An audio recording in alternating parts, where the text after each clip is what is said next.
Hello, everybody. Welcome back to Sensibly Cynical. My name, of course, is Sean, and I have a classic interview lined up for you today.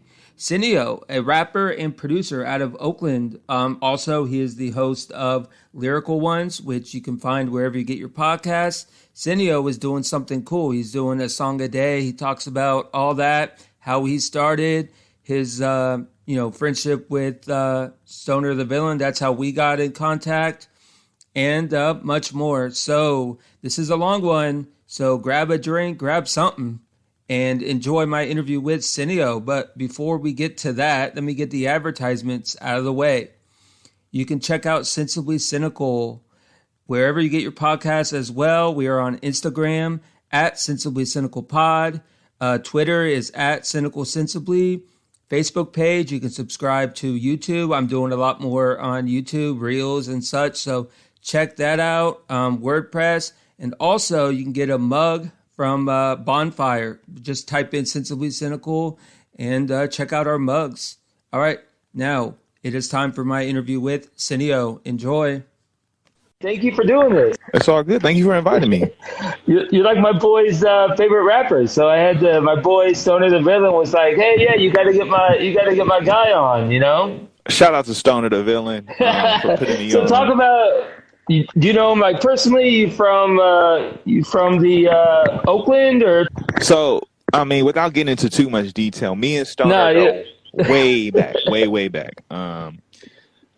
It's one of those things where kindred spirits, we are much aligned in the way we see the world, and he's one of my favorite artists as well. Like, he's an incredible talent, like, not just in terms of his philosophy and the way he thinks, but like I've seen this man grow, and on the journey, like, he's just learned so much. Like, I've always marveled at his ability to just pick things up and not think about the process. Like, he goes in and he learns, he figures out like what to do, how to do it. So shout out to Stoner the Villain. Like, Stoner the Villain is like, there's not another. There's not going to be. Did you see the reel I posted of him dropping it at the end? Yeah. Acapella? Yeah. Man. That's him. So let's dive into what you've been doing lately. What's this one song a day? How did that start, and what's the meaning behind it? So I mean, this is gonna be quite the explanation. I consider myself a very hard worker, like routine, discipline, practice. Like, that's just who I am. Mm-hmm. And so this actually goes a while back. There's a producer by the name of Illmind. Back in 2019, I was just coming out of the loss of my mother in 2018, and I was kind of struggling with music and like, where do I find myself with it? Because, for all intents and purposes, I wasn't too keen on the concept of fame and notoriety and being known, hence the mask. Mm-hmm. But gotcha. I have a huge love and appreciation for music, and it's always been something where I've done it in many different capacities, managed artists, produced, and all these things. And I would grow frustrated because I'm like, yo, do this, do that. And they'd be like, oh, nah, I don't do that. And I'm like, then how do you grow if you don't try and experiment? So I was like, a lot of times finding myself in these situations where I would rap, like, I'd be the rapper, right? But like, you dealing with producers who get overlooked or don't get seen in the same light, right? Like, there's a difference in how an artist is treated versus how producers are treated, right? Producers are treated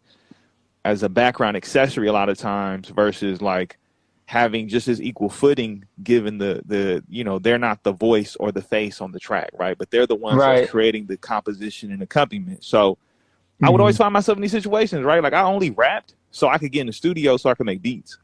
But developing a skill, right, I was like, all right, let me do these songs. And these songs meant a lot to me. So eventually I was like, in 2019, I seen this thing on Instagram for Illmind, and I recognized the name and I knew of the producer. And it was like this meetup that was happening in San Francisco. So I was like, all right, I'm going to go to this meetup. And when I went to the meetup, he was pretty much just, I didn't realize it was a networking event. I was just like, oh, Illmind's going to listen to my stuff and get some feedback. And so he was giving feedback, but it was also like, so much talent in the room. And I remember vividly going with my boy, and we were like the last ones to play our music. And he was like, you know, have you thought about quitting your job? And like, he didn't say this to nobody else. So I was like, man, I don't know. Like, he was like, I don't know what situation you got going on at home, but it sounds like you need to be doing this more. You need to be doing this every day.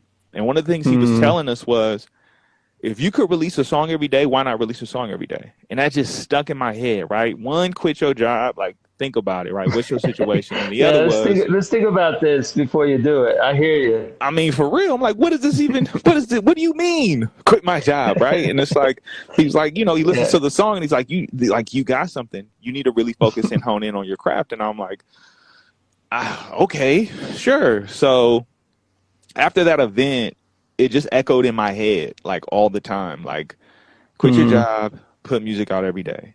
And being a producer and being a lyricist, I would always find myself in these situations where I would just, like, especially in 2020, like after George Floyd, I was like making full projects in a weekend. Like, I was like, I had realized, I went to another event of Ill Minds, networked with a bunch of people. And in that network, it was like, oh, here's some beats. Knock it out in a weekend and then send it back, and they'd be like, man, you just ripped this in like 24 hours. And I was like so fueled with pain, rage, and hurt that I was like, I'm gonna knock these projects out, and I'm never gonna be the one to be like, oh, let me not give you something in return. Like, I know what it means to be a producer and stick your neck out. And like, I remember there was a documentary Lil Wayne did where he was like, oh, I need the right situation, I need the right beat. And he's like, I'm a rapper, like, this is what I do. And I was like, I always kept that same approach where it was like, I get the opportunity to do this, so who am I to like not do my best at every possible interval, like give my all, right? And so I just was like, all this energy, release these songs. And then recently I was working on a movie with a friend, and you know, there was like a moment where they had to take a break, and it hit me very hard without getting too in detail of like the reasons why it hit me. And I was like, I just got to do it. Like, I got to, like, okay, we're not going to be able to work for a little bit. All right, so what I'm going to do is I'm going to just grind, and I'm just going to make a song a day, right? I look at Currency, and I love Currency. He like puts out an album like every month. And I look at Russ, and he puts out a song like every week. And I was like, I'm going to make a beat and make a song every day. Like, I got my own business dealings to attend to and be responsible for, but I was like, somehow, some way, I'm going to make a song every day. And so that was the thing, was like, okay, I'm going to just do it. I'm going to just make a beat, make a song. And it's like a daily affirmation, right? It's like, for me, the substance in the content means a lot. So that's what I'm going to do. I'm going to produce content that promotes healing, love, compassion, positivity, and do it my way. And so, you know, I'm now like, this is about to be day 10. I'm actually working on the 10th beat right now. Like, this is like, there's been so much I've been able to do in this process. Like, yesterday I made three beats for the intention of making one song, right? And that doesn't include all the other responsibilities and things that I have to do. So, you know, shout out to La Capture Visuals, because Des, she told me, you know, I've seen her videos, and I'm like, she said it in her video, she says it in person, make the time. And so more than ever, I'm going to make the time. And so that's kind of like a long-winded explanation of how. No, it's all good, man. That's one a day. Monday through Friday, one song a day. Hey, just making it rain, you know, make them rain one after another. Exactly. Got to drop them. Yeah. It's precipitation. So when did you first, like, how far back do you go in the game? Like, do you remember the first time you started a project? I mean, funny enough, the like, taking it way back, let's take it to like, I would say '01. Like, even before actually, like, being a kid, like, you know, being from the Bay Area, there was a period of time when Cash Money Records was gigantic in the Bay. Like you couldn't get away from Juvenile 400 Degrees. You couldn't get away from BG, Chopper City in the Ghetto. You couldn't get away from Lil Wayne, The Block Is Hot.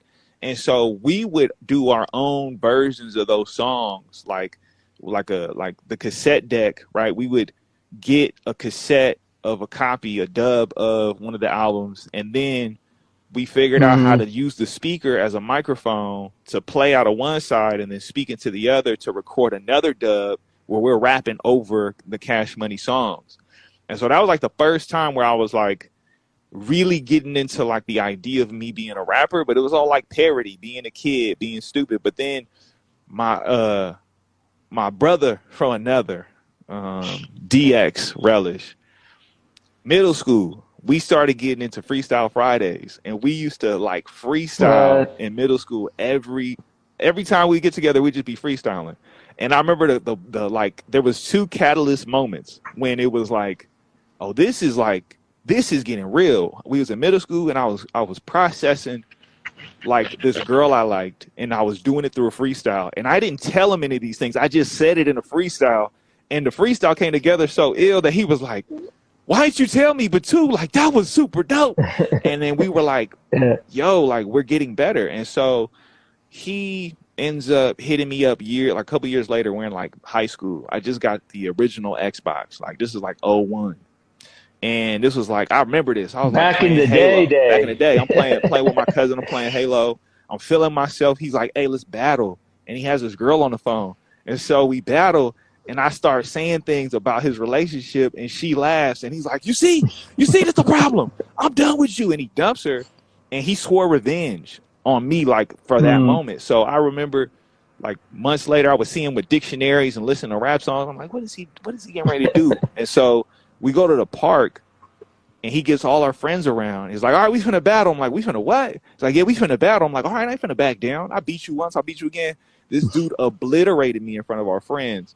And that's when I was like, all right, we're taking this more serious than like it's just a novelty, just like thing we do, right? It's not just a hobby now. It's like you can rap, I can rap, and this moment has triggered a response where I need to get better. So it just became this thing of refining our lyricism. But for me, it was like, I want to be a producer. I want to make beats. Like, I want my friend to be the rapper and me make the beats. And so it was this journey of trying to figure out how to like make beats. And so like some of the first projects were all actually based around a program called the DJ Project, where I like immersed myself in this nonprofit place where it was like, you know, they had this curriculum that I followed, and I took it in and I was able to learn how to make beats. And that kind of really set me off and like opened up the world in a different capacity where I'm like, yeah, music is something I just not only love, but it's something I gotta do. I have to do. Like, this is in me.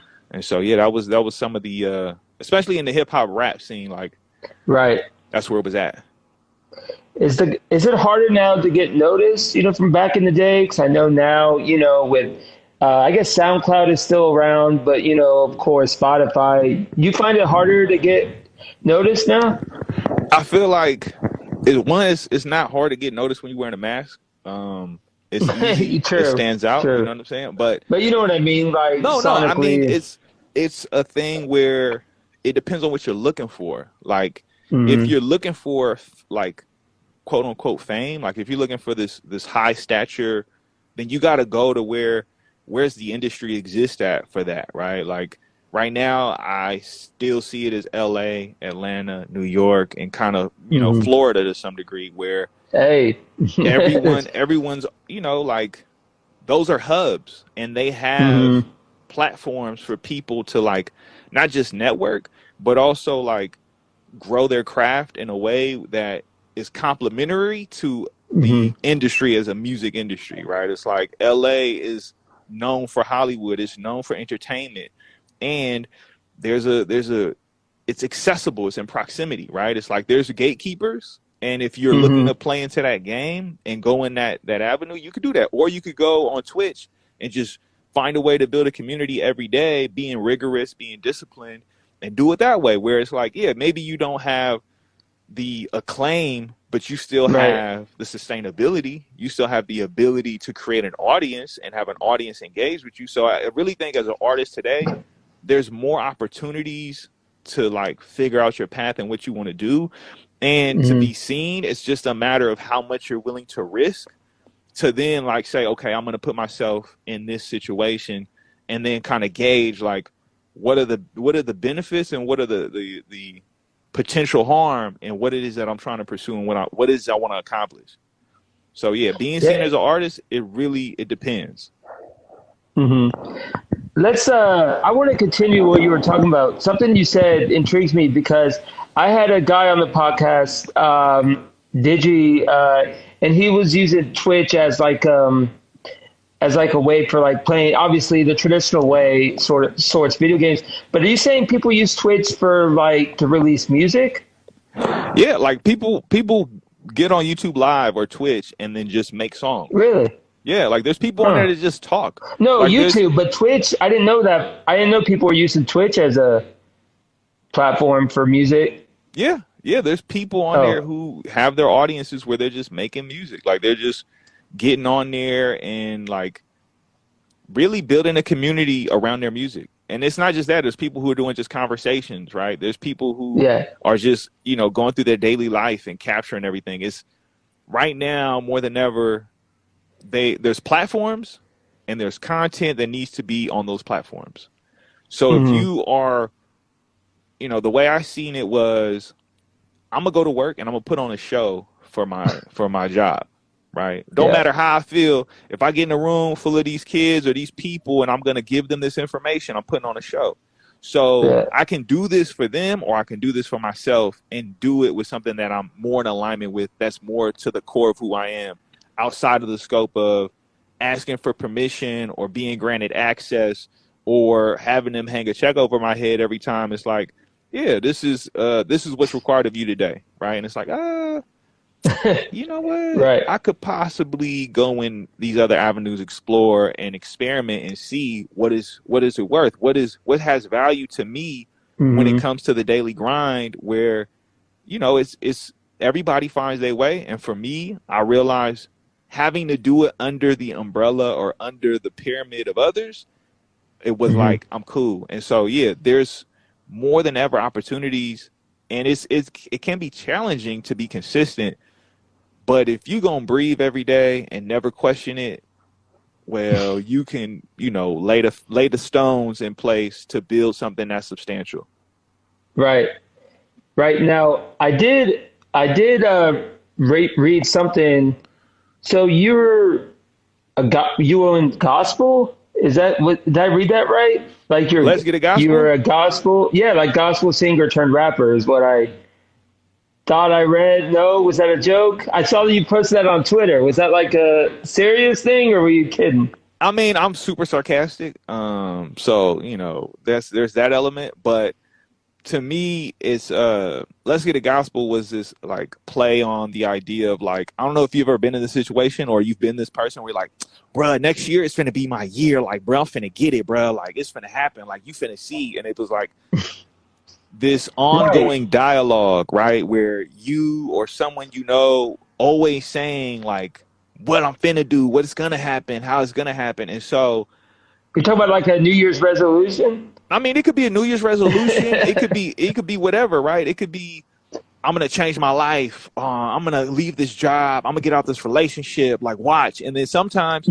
people do it and sometimes people don't, right? It's like, oh, here you go again saying you're going to get it or let's get it. And so for me, it was like, I'm going to do something about it. Like, let's get it. And this is the gospel of let's get it. Like, this is the gospel of overcoming obstacles, of facing all the problematic harm, of like seeing things and realizing you wanted to address it in a way that is proactive and taking action and initiative. So Let's Get a Gospel is literally like the play on that, right? It's like oftentimes we find ourselves preaching to the choir. Like people get so consumed with like the issues of today, and then they go find their community, and then it's just like an echo chamber, right?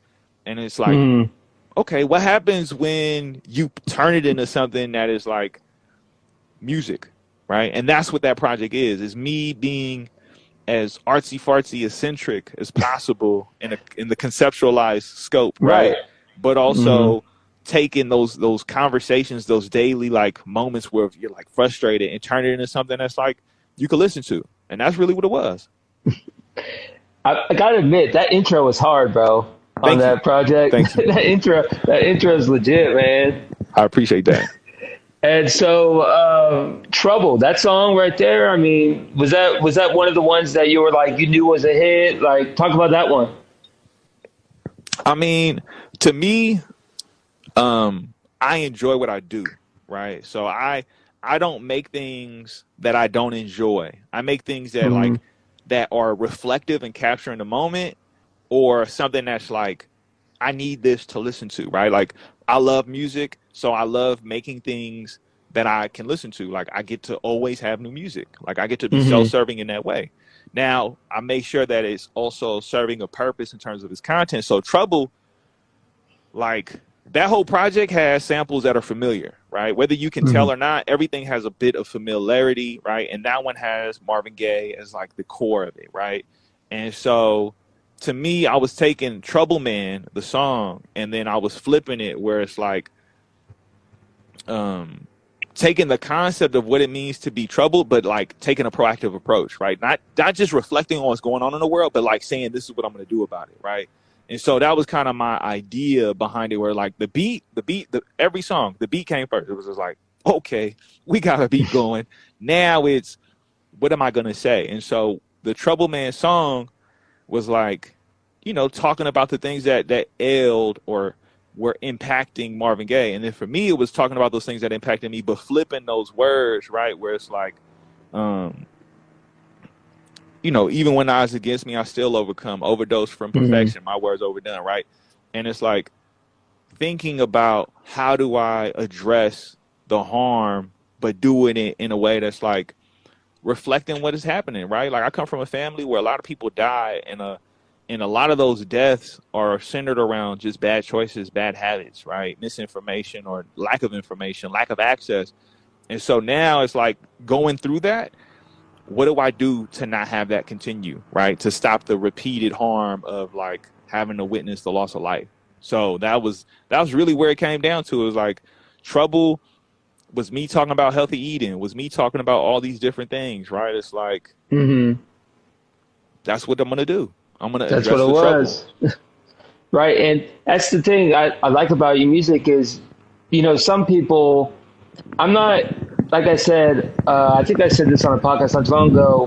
Sometimes I like mindless music, sometimes just jamming up. But with you, I appreciate it much more because I feel like every lyric in every song has some sort of meaning behind it. It's not just, oh, let's put some words together and see what happens. And I appreciate that about your music, man. Thank you, thank you. I mean, I think it's important to be mindless, like to have those moments where you can just vibe out and not have to think. But me, I'm hard headed. Hmm. I'm head heavy content. I'm like, I'm gonna Right. give you something of substance. Even like you could hear the beats, right? It's not like the beats didn't have a certain like level of bounce to them or a certain level of like there was Right. They were, intentionality behind it, right? You know what I'm yeah, like saying? that. Yeah. Just So continual. Yeah. exactly, right? It's pushing people to move, and it wasn't to be like beating you over the head as much as it was like you can marry the two, right? You can have that kind of mindless fun and be like, okay, Hmm. this is what I'm gonna do. This is who I am, with intentionality, with purpose, with a sense of responsibility, with a sense of compassion. Like we have these innate desires and feelings, and there's room for all of it to exist. So for me, it was like I remember what it was like to listen to, Cash Money, like Back That Ass Up or Hot Girl, but then also listen to like Right. Right. Talib Kweli and like listen to Mos Def, and like I listened to it all. It wasn't like segmented. It was like this is life. This Hmm. is what we go through, right? I'm gonna have people I like. I'm gonna have girls that I'm a crush on. I'm gonna have moments of Right. anger and aggression. I'm gonna have moments of sadness and reflection. So for Hmm. me, how do I present that in a way that I can like be wholeheartedly behind? And that's kind Yeah. of like my perspective as an artist. Yeah. Were you into like Tupac and Biggie and Snoop and all them, or like talk I about mean, some other influences? You know what I mean?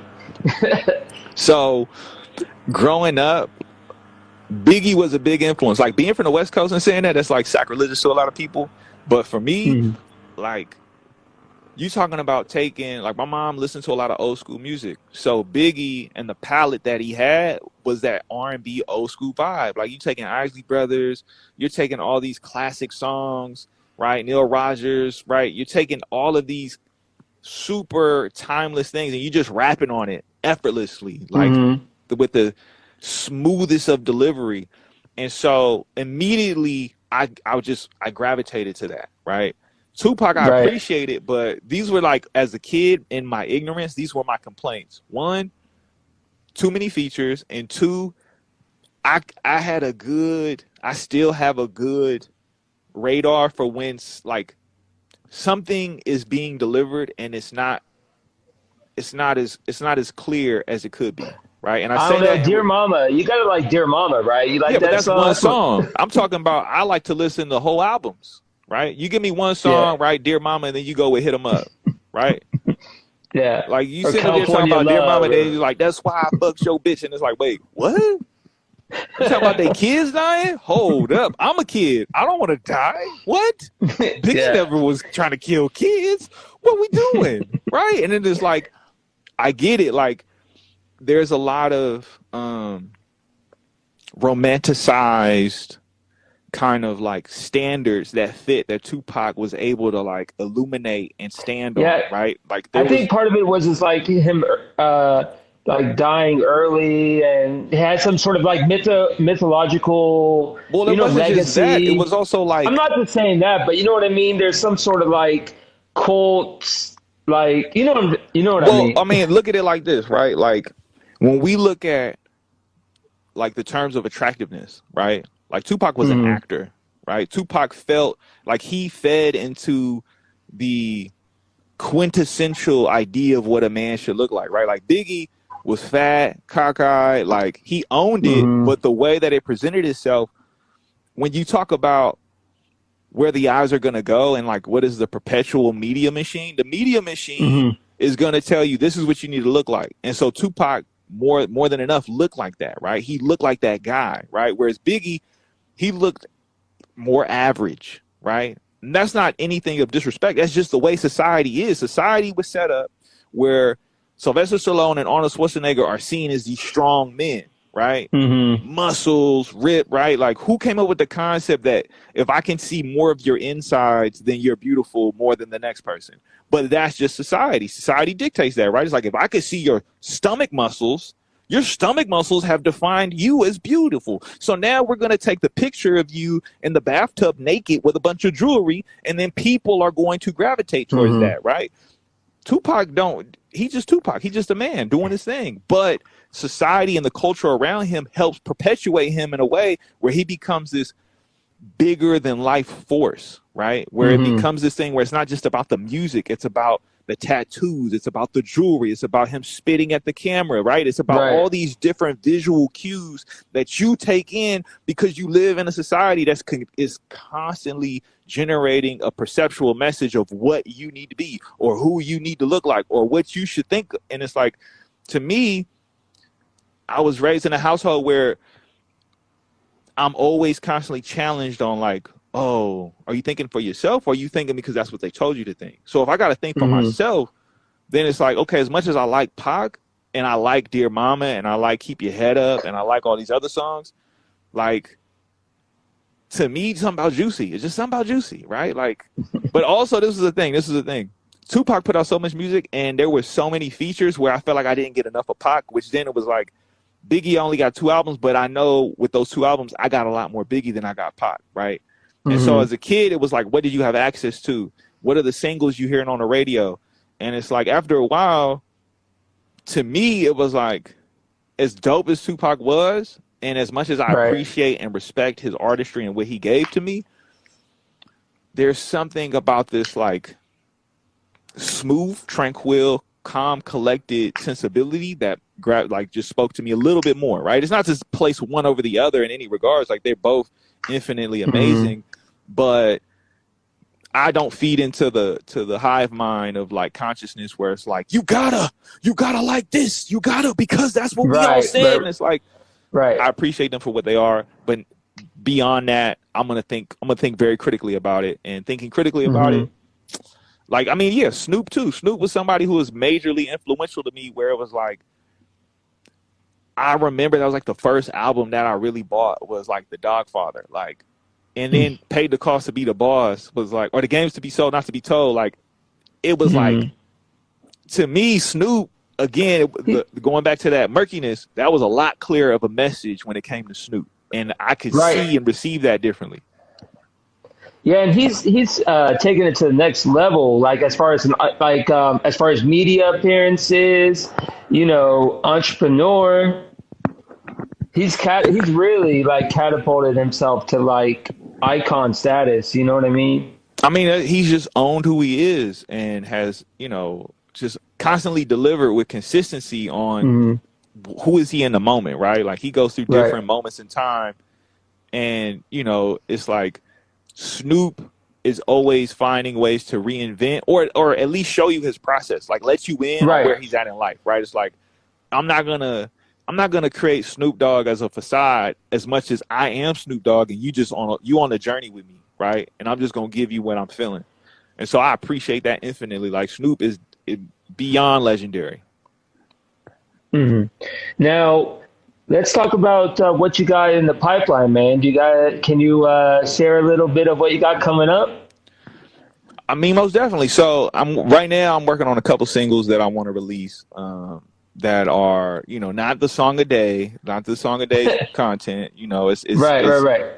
I've given it a lot more time to marinate and sit with, and you know, it's they're important to me in that sense where the music is complementary to everything else that we have going on. Like that's unfortunately where we are, where music, as much as it's appreciated and people say it's the centerpiece to their lives, because it's so accessible, it's not treated that way. Like you're not going to a listening session to sit in a room and listen to an album. You're going to stream it on your phone, but people will go to the movie theaters to watch a movie, right? It's like, it's a big difference in the way that people access it and consume it.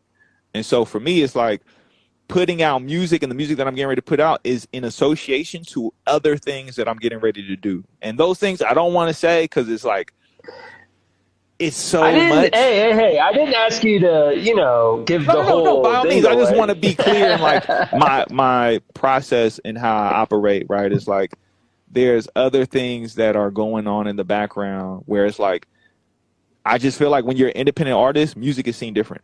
Right? It's like it's a different way of like I'm very clear about what is music and not putting up this like facade, like the mask, right?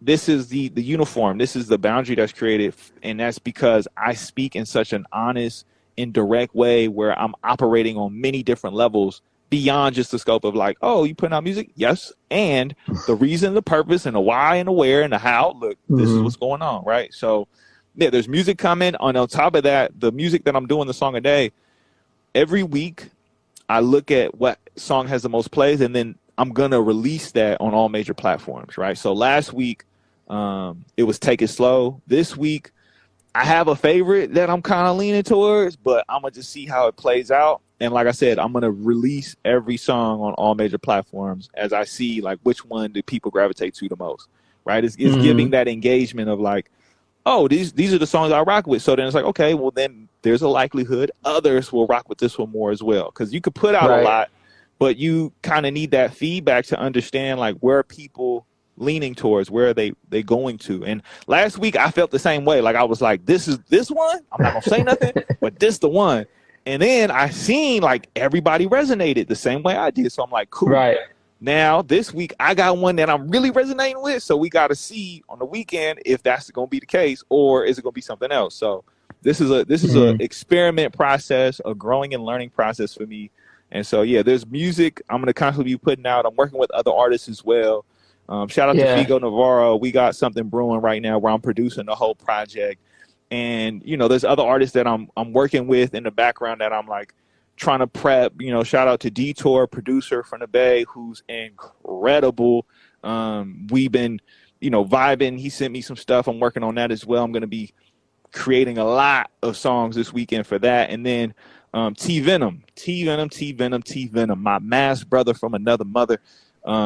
We we did a project about back in 2020 called Symbiosis 1.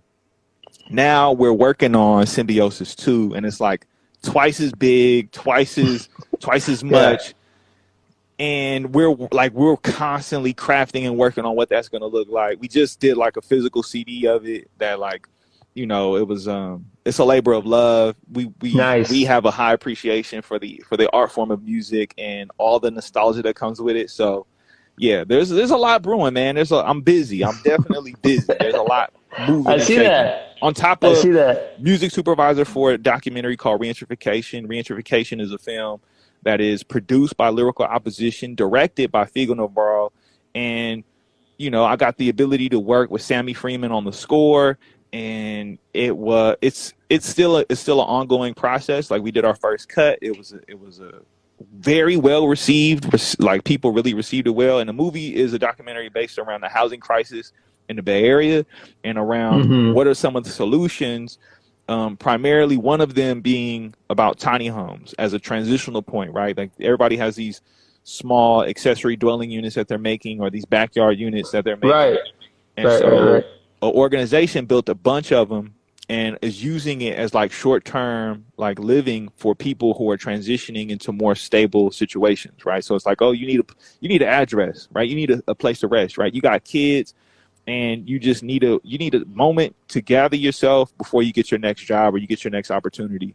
And so this movie explores the stories of the people who've been able to experience the tiny homes, and also what are some other solutions that are being kind of explored right now to address the housing crisis for people who are unhoused. So that's what's brewing right now. Yeah, man, you're a busy guy, man. You were mentioning collaborations. That's feedback too, right? Not just from, you know, the listener, but is it nice to get feedback from people that you're working with? Definitely. I love feedback. I love to talk to people, like people who know me and have worked with me in the studio know I appreciate a nice discourse or argument about music. But when it's hypercritical, like, I appreciate that feedback. Like, I appreciate knowing what are the things that people are like, this ain't sounding right, this don't feel right, that ain't the right key, these ain't the right notes, this ain't the right instrument, like, this ain't the best flow, like, this could have been done well. Like, I appreciate knowing what do people see, right? Because it helps me expand and test myself to push myself beyond the limits of where I'm at. Like, it is a communal experience when I make music, and it's nothing can be done in a silo. Like, you can, by all means you can, but for me, I love the process to work with others. Like, it's nothing, nothing beats that. Do you go out and play like at venues and stuff, like bars or clubs or anything, or? I mean, or do you know what I mean? Like, no, definitely. Like, the most consistent place that I've been performing is at Stax Record Shop in Hayward. I've been there every month since November. And like, I think we missed 1 month because it was like an event that had to be moved around. But I've been there every month, and the people in like their reaction, like, first everyone like kids respond better to the mask. Like, you're trying to hide your identity, huh? And I'm like, you see, that's what's up. Right? What do you like, Rey Mysterio? I mean, Rey Mysterio, Batman, you name it, Spider-Man, your friendly neighborhood rapper producer, whatever the case may be, right? Hey, I had another Sintador. You're not the first masked artist on the podcast. That's what's up. I mean, we coming up out here. You feel me? We out here. We really doing it. You know what I'm saying? You should hit him up. He actually he actually wrestled too a few times, few matches. That's crazy. But he's into the like, obviously synthesizer, Synthador. You know, I love synthesizers. I love synth. Sineo, synth. That's why. Yeah. I'll have to send you his info, man. Y'all should link up. I appreciate it. Thank you. Yeah, man. So you got a good story, like, about your time like in the studio, or something that you thought was gonna be like, turned out to be really good? Any Honestly, stories? I mean, I really feel like it's like your attitude coming into a situation. Like, your attitude is gonna dictate the outcome. So if you come in and you garbage, then it's just, that's what we gonna have. We gonna have garbage. Like, it really, like, you got to come in with a sense of love and like a sense of like appreciation for what you're trying to accomplish. Like, there's been so many times where I'm always like in maybe some type of doubt or some type of like misplaced confidence where I'm like, oh, I don't know if I got it in me that's what I'm today. saying. I don't know. Like, I don't. And then you sit down and you be like, oh, we got another one. Yeah, baby. It's like, I'm not going to call any names in the past like 2 or 3 or 4 years of this podcast, but I will say that there's been a couple on my schedule. Like, 'cause I keep a schedule on, like, I'm not going to say guests, but I'm going to say like shows that I'm like, and then the downloads are better than I thought. So you know what I mean? No, so for don't real. judge a book by its cover. That's a big thing too. You don't know what resonates with people. You know what resonates with you. And sometimes you just got to be the catalyst for people to get access, right? That don't mean it was really for you as much as it was for everyone else, right? Because like I do a weekly podcast as well, lyrical one. Oh, yeah? Yeah. And so every Wednesday we get on and, you know, we had a string of interviews.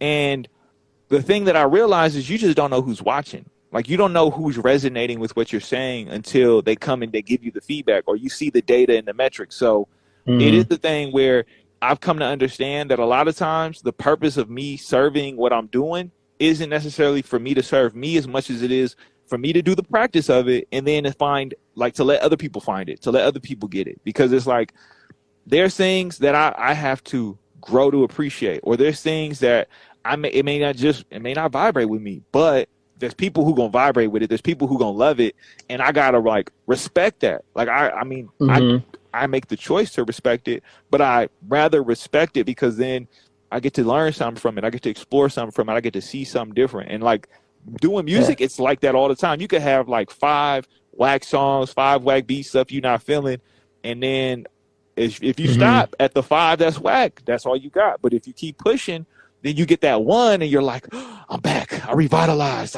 I'm recharged. This is everything I need. And so, you know, it's not to say that I don't have those moments in the studio where I'm just like frustrated and I'm like, what the hell am I doing? Like, where do I go from here? But I realize like my temperament dictates a lot more than anything. Like if I'm sitting there and I'm like, I'm not dealing with myself and not processing things.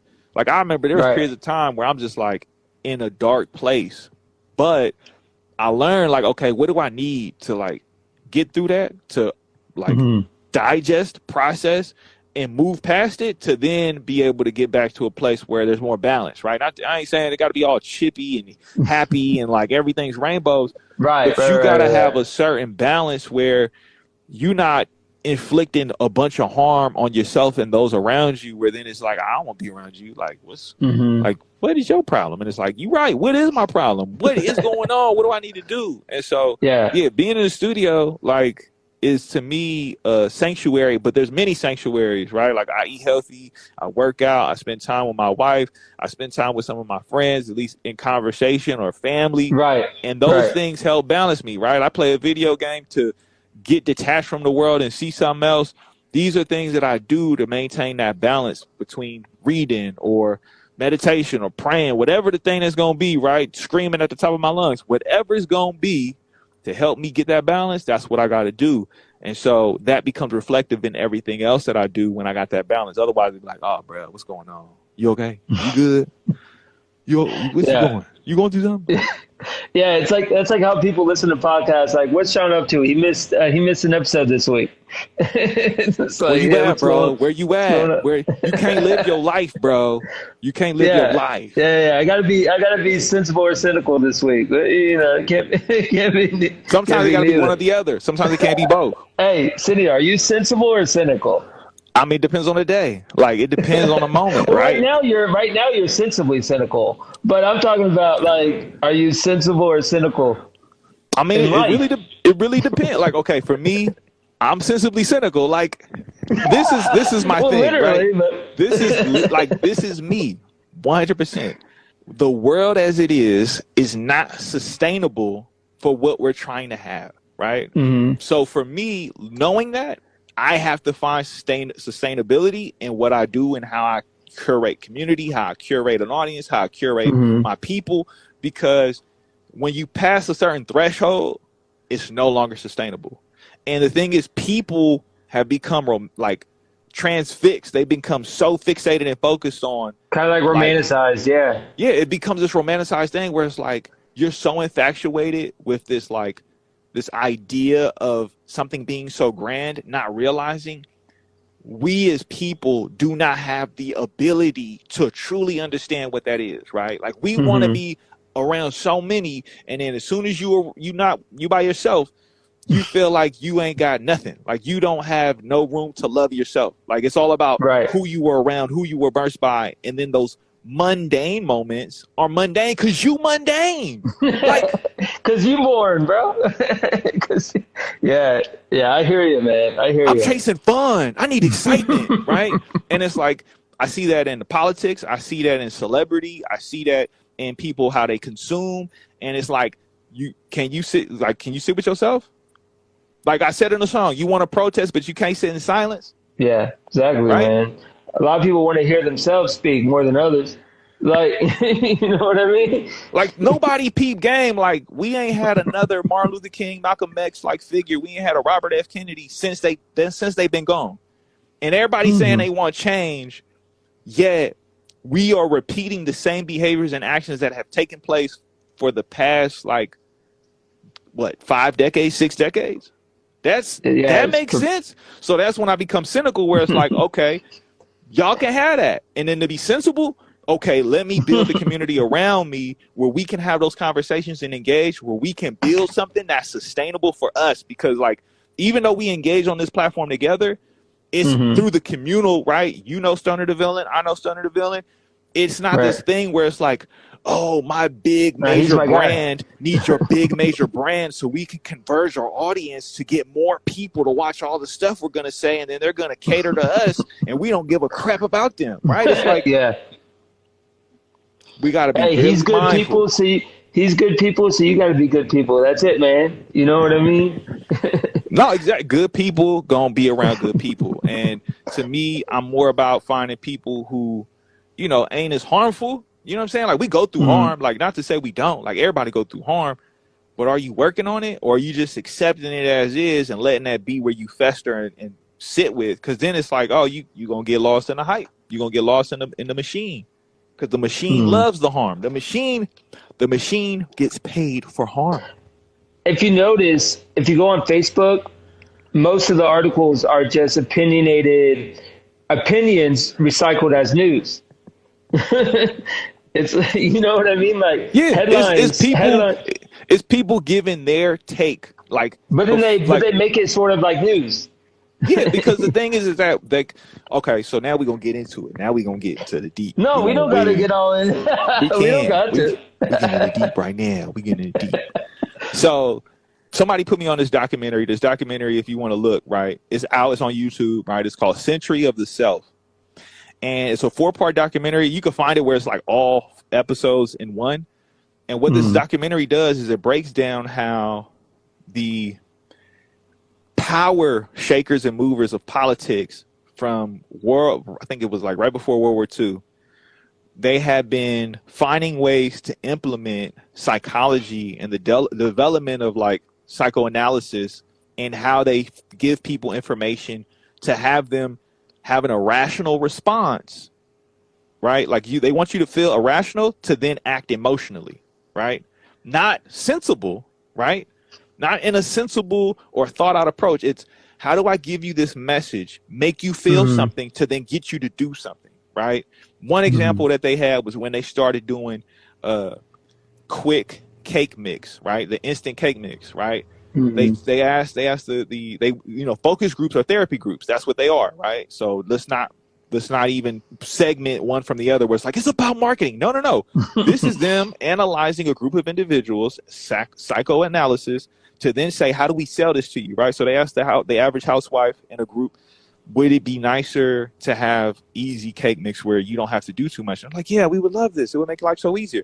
And then it wouldn't sell. So they got the same women back and they're like, well, why aren't you buying it? And they were like, well, because we feel guilty because we feel like we should be working harder. And so then they was like, oh, well, what is something that's symbolic of a woman that would make them feel like they're giving a piece of themselves for this instant mix? Oh, we could have them add an egg to it. because the egg symbolizes their own egg being given as a sacrifice of work and worth into this cake mix. And I was like, what? But that's been done in everything. That's been done like to the nth degree in everything that we see is about how do we get you to feel this emotional moment. You know how many times I watch a Marvel trailer and I'd be like, ooh, and I'm like, yeah. With every amount of intention, this was done on purpose to get me to go and consume and get the next thing, right? To make me feel like I need that. I got to have it. I got to see that. I got to participate. And I've been trained. I go watch cartoons as a child. What is going to come on? Commercials. I got to get the G.I. Joe truck. I got to get the G.I. Joe truck, right? Yeah. Yeah. The music video is designed to sell me a lifestyle that is not sustainable because, when we look at it, how many end up broke or how many end up continually chasing the image of what they presented in the past and never grow beyond that, right? So to me, it's like when you look at Facebook and you look at those articles, you look on Instagram, and you see what's constantly being fed to you. It's on purpose. It's with every bit of intentionality because they want you to have an emotional response out of an irrational sense of fear, joy, lust, desire, pleasure, whatever, because that's how they've trained us. It's through constant messaging. And so so Century of the Self is a documentary where it breaks all that down and it goes in depth. And that's just like one example, cake mix, but it's so real. Yeah. That's what I like about you, man. Real respect's real. You know what I mean? If you're one of those, let me guess. Obviously from this interview, you like good dialogue, but I don't like fake people. So, and you're definitely not fake. So this has been awesome. I appreciate it, man. You're real. No, real as real can get. You. I mean, I appreciate it. Like, it's unfortunate that being real has been like put to the back burner of like being fake and putting on a show. Like, it's one thing to put on a show for entertainment. It's another thing when you can't turn it off. Right. Like the one thing I've seen when it comes to like artistry and fame and all that is that once you have a taste of it, it's hard to detach your ego from it. And then not only the ego, but like the investment that you have to maintain this boundary between you and people. Right. Right. Like I said, it's not sustainable. It's not sustainable to have a group of individuals risk their life day in, day out just to keep you safe. Yet that's the expectation when you got security guards. Right. It's not sustainable to constantly be like self-mutilating what you look like to achieve an idyllic image of who you think you should look like. Right. But that's what we see oftentimes when we get on these apps. We look at people and they're like, oh, man, they lost a bunch of weight. They in shape. And it's like they got filters, bro. They got filters. They not just got filters. They got liposuction. Right. They have people that they can go to that can go and mutilate their body to achieve an aesthetic, right? Instead of appreciating who you really are, it's like, oh, I gotta go and look like XYZ. Instead of, am I healthy? Do I feel good? Is my blood pressure okay? Is my sugar levels cool? Nah. That don't matter. Go take all this fat in your stomach and throw it in a bag, right? And then you got the weird looking belly button with the weird looking like stomach. So I got my insulin right. Yeah, exactly. You know what I'm saying? But you secretly you got all these other health issues, but because you present it well, people gonna try and chase that because again, they've been fed the same media, like going back to Pac, right? Pac is seen as the super thug. When Pac came in as an actor, he from the streets. He a gangster. I'm gonna keep it 100% honest. I remember growing up, people would say, "Oh yeah, that dude's a set hopper." You say you from there, and then you say you from over there, and then you say you from over there, but where you really from, right? And so Pac was a young man, right? But because he presented himself as this charismatic, transfixed figure, he's one of many individuals who have perpetuated this image of falsehood without ever having like real resolve, right? It's like uber masculinity in the scope of the music industry. Yeah, like, no doubt, man. No doubt. Malcolm X wasn't signed to a label. He wasn't doing it for like MGM. He wasn't doing it for Universal, right? But as soon as you start to associate yourself with somebody who can benefit from your likeness, who can benefit from who you are, it ain't got nothing to do with like the hate you give little infants fucks everyone. It got to do with, I'm going to take your image and put you on a poster now. And people going to romanticize who they think you are because they never got to know you because you were the pinnacle peak, right? And so what happens? People chase that same image, try to relive it, and then they find out, oh, dang, this ain't sustainable. It's been awesome, man. And everyone should check out Sineo, right? You got new joints dropping every day. You know what I mean? You're not going to tell us. You're not going to tell me what the next one is, right? I gotta check it out. I mean, I possibly could do a little preview to keep it real. Oh, yeah, I got a little. I think this is how we should end the podcast, right? Before hey, Sineo, before you promote it and give me a little preview, what's your social media, man? My social media is at sin.sineo, sin.sineo. Thank you, Instagram, for not letting me get Sineo SFC because y'all was hating. Y'all made me go develop 3 other accounts. So sin.sineo. I am Sineo. Yeah, I got you on the sideways because I gotta charge my phone. No, it's all good, man. I totally understand. I mean, I had to I like rushed to charge my phone before I got on. I was like, oh, let me get this juice real quick because I know once we got on here, you know what I'm saying? Get just talking that now, you feel me? And we out here. Yeah, we in 40 deep at least. I mean, hey, you know what I'm saying? It's for the people, right? This is something for people to get informed or be engaged, but also like, you know, let's build community. Let's engage with each other. Let's see what's up. You know what I'm saying? I mean, what I want to know is how did you come up with the name Sensibly Cynical? I wish I could take credit for for me doing it, but I had a co-host back in the day, and he was kind of, you know, a little more cynical, and then I was sensible, and then that's how we kind of threw names at the wall. And that when he said Sensibly Cynical, I was like, that's it. That is it. Teamwork make the dream work. But unfortunately, we're no longer friends, and that's a whole different podcast. I mean, when you say that they can be cynical,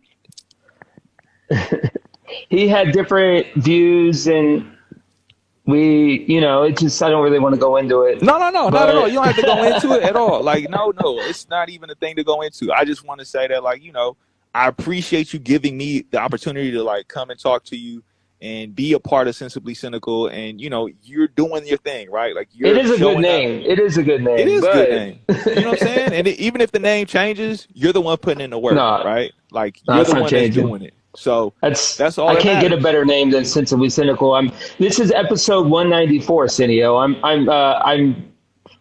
I'm 5 years deep. 5 years deep. That's what I'm talking about. Consistency out here. Nothing but growth. It's been hit or miss on the consistency, but you know, I'm hitting 200 soon, so I got more information. I got more information on that. That's what's up. But yeah, go ahead, man. If you want to hit us with the preview, hit it with the preview. All right, let me see what's up. Let me see what I got real quick. I was literally working on it just before we got on. Like, the process. So I use a software called Reason, and I just was like, I want to throw on some hi-hats. So then I throw on some hi-hats. So let's see where it's at right now. I don't know if you could hear it. Is it playing through the... Oh, I can hear it. You can? Yeah. It's coming through my AirPods. Good. Okay, cool. So yeah, like right now, like I get influenced by anything. So many random things influence me. And with this one in particular, I have to say it was Mac Miller. Mac Miller, I was listening to Swimming, and I was just like, you know what? Like, I gotta take the energy and make my own thing with it. And so this is what I created with it. Hey, thanks. I appreciate that, man. Oh, thank you. Slow vibes. I like it, bro. And once again, where can people find you on all your music, man? I mean, you can search on every platform: YouTube, Spotify, Apple Music, Sineo. Sineo. That's it. It's simple. It's easy. All right. Thanks everybody for joining us this evening. Sineo, so grateful for your time. And this was kind It's of on all short good. notice, so I appreciate that. Thank you for the opportunity. I appreciate it. And everybody, check out Sineo, A Song a Day. Check him out, YouTube, wherever you get your podcasts. What's that podcast name again? Lyrical Ones every Wednesday. Lyrical Ones. All right, that's it. Sean, All Sensibly right. Cynical. Sineo, out. Peace. Peace.